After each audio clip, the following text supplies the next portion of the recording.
ನಮಸ್ಕಾರ, ನೀವು ನೋಡುತ್ತಿರುವುದು ರಾಯಚೂರು ನ್ಯೂಸ್ 007ಗೆ ಸ್ವಾಗತ. 303 ಕೋಟಿ ಬಿಡುಗಡೆಗೆ ರೈತರ ಆಗ್ರಹ. 6 ತಿಂಗಳಾದರೂ ಹಣ ಸಿಗದೆ ರೈತರು ಸಂಕಷ್ಟದಲ್ಲಿ.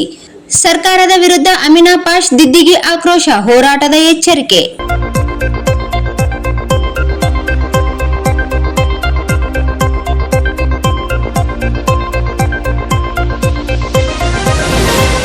ಮುಂಗಾರು ಹಂಗಾಮಿನಲ್ಲಿ ಸರ್ಕಾರ ಖರೀದಿಸಿದ ಜೋಳದ ಬಾಕಿ ಹಣವನ್ನು ತಕ್ಷಣ ಬಿಡುಗಡೆ ಮಾಡಬೇಕೆಂದು ಆಗ್ರಹಿಸಿ ರೈತ ಮುಖಂಡ ಅಮೀನ್ ಪಾಷಾ ದಿದ್ದಿಗಿ ಸರ್ಕಾರದ ವಿರುದ್ಧ ತೀವ್ರ ಆಕ್ರೋಶ ವ್ಯಕ್ತಪಡಿಸಿದರು. ನಗರದ ಪತ್ರಿಕಾ ಭವನದಲ್ಲಿ ಭಾನುವಾರ ನಡೆದ ಪತ್ರಿಕಾಗೋಷ್ಠಿಯಲ್ಲಿ ಮಾತನಾಡಿದ ಅವರು, ಕೇಂದ್ರ ಹಾಗೂ ರಾಜ್ಯ ಸರ್ಕಾರಗಳು ಒಟ್ಟು 8,20,000 ಕ್ವಿಂಟಲ್ ಜೋಳವನ್ನು ಖರೀದಿಸಿದ್ದರು.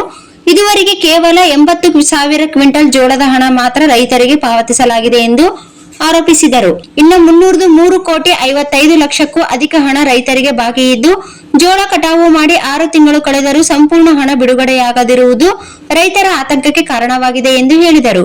ಪ್ರತಿ ವರ್ಷ ಇದೇ ಸಮಸ್ಯೆ ಮರುಕಳಿಸುತ್ತಿದ್ದು, ಕೃಷಿ ಚಟುವಟಿಕೆಗಳಿಗೆ ಸಾಲ ಮಾಡಿಕೊಂಡಿರುವ ರೈತರು ಸರ್ಕಾರದ ಹಣಕ್ಕಾಗಿ ತಿಂಗಳುಗಟ್ಟಲೆ ಕಾಯುವ ಪರಿಸ್ಥಿತಿ ನಿರ್ಮಾಣವಾಗಿದೆ. ಕುಟುಂಬ ನಿರ್ವಹಣೆ, ಕೃಷಿ ಕಾರ್ಮಿಕರ ವೇತನ ಹಾಗೂ ಮುಂದಿನ ಬೆಳೆ ಸಿದ್ಧತೆಗೆ ರೈತರು ತೀವ್ರ ಆರ್ಥಿಕ ಸಂಕಷ್ಟ ಅನುಭವಿಸುತ್ತಿದ್ದಾರೆ ಎಂದು ದೂರಿದರು. ಹಿಂಗಾರು ಜೋಳ ಖರೀದಿ ಪ್ರಕ್ರಿಯೆಯು ಆರಂಭವಾಗಿರುವ ಹಿನ್ನೆಲೆಯಲ್ಲಿ ಹೊಸ ಜೋಳ ಈಗಾಗಲೇ ಮಾರುಕಟ್ಟೆಗೆ ನುಗ್ಗುತ್ತಿದ್ದು, ಸರಿಯಾದ ಬೆಲೆ ಸಿಗದೆ ರೈತರು ಮತ್ತಷ್ಟು ಸಂಕಷ್ಟಕ್ಕೆ ಸಿಲುಕಿದ್ದಾರೆ ಎಂದು ಕಳವಳ ವ್ಯಕ್ತಪಡಿಸಿದರು.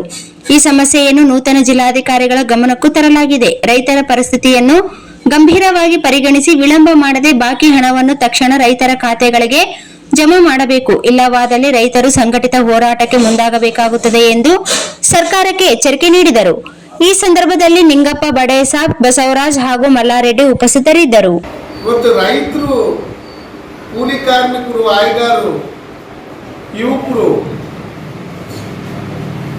ಕಂಪ್ಲೇಂಟ್ ಆಗಿ ತಮ್ಮ ಬೇಡಿಕೆಗಳು ಈ ಸರ್ಕಾರ ಕೊಟ್ಟರೂ ಸಹಿತ ಈ ಸರ್ಕಾರಗಳು ಕ್ಯಾಡೆ ಅಂತ ಇದೆ.